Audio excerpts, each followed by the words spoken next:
E-fuels are a key part of these negotiations. Most of us will never have heard of e-fuels. Can you explain how they suddenly swing into significance?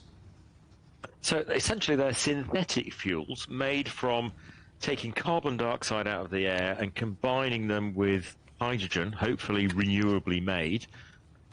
That requires energy to put them together to make a synthetic fuel, which can then be burned in an internal combustion engine, like the ones today in petrol and diesel-driven cars. They will emit CO2 when that fuel is burned, but the argument is because it's taken out of the air to begin with, overall, it's carbon neutral. So for those manufacturers, particularly in Germany, which make internal combustion engines and the technology that goes into that, this is seen as something of a kind of silver bullet to help them, and it means that internal combustion engine cars don't end up in the scrapyard of history.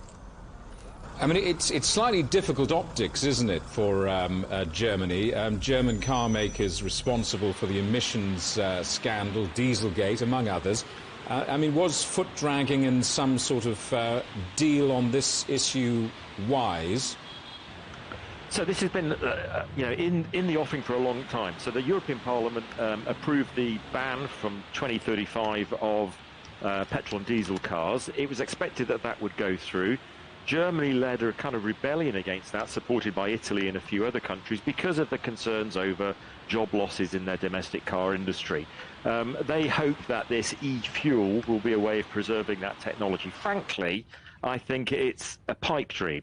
It's a technology which is yet to be proven, is likely to be hugely expensive, and what e-fuels are actually produced are likely to be gobbled up by the aviation industry. So, this might be a way of keeping a few high-performance Lamborghinis on the road and a few classic internal combustion engine cars, but it isn't really going to save the auto industry in Europe. It has to go electric. 2035 will send perhaps a shudder around Europe as people think of this looming deadline. The reality is surely we're going to see a mixed market of petrol, diesel, second-hand vehicles on Europe's roads for years, surely. Yes, we will. I mean, you've got to remember as well that cars made in 2034 are likely to be on the road for 17 to 20 years. So petrol cars will be around for a long, long time to come. But new ones, I think, will increasingly have to be zero emission. Now, the expectation before this was that means either battery electric vehicles or hydrogen fuel cells, which are still expensive and very early stage. The industry is going electric. I think part of the danger here is that if this dilutes the commitment towards going electric in a big way, European manufacturers might start to put money into e-fuel technologies and keeping the internal combustion engine. I don't think that's going to work, and the danger is actually that the European automotive industry gets wiped out by China, which is going electric in a very, very big way.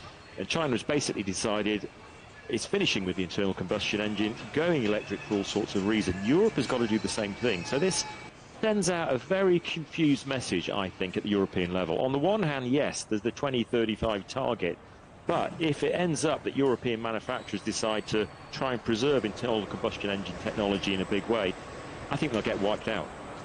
David, good to see you. Thanks for your time. David Bailey, Professor of Business Economics at the Birmingham Business School.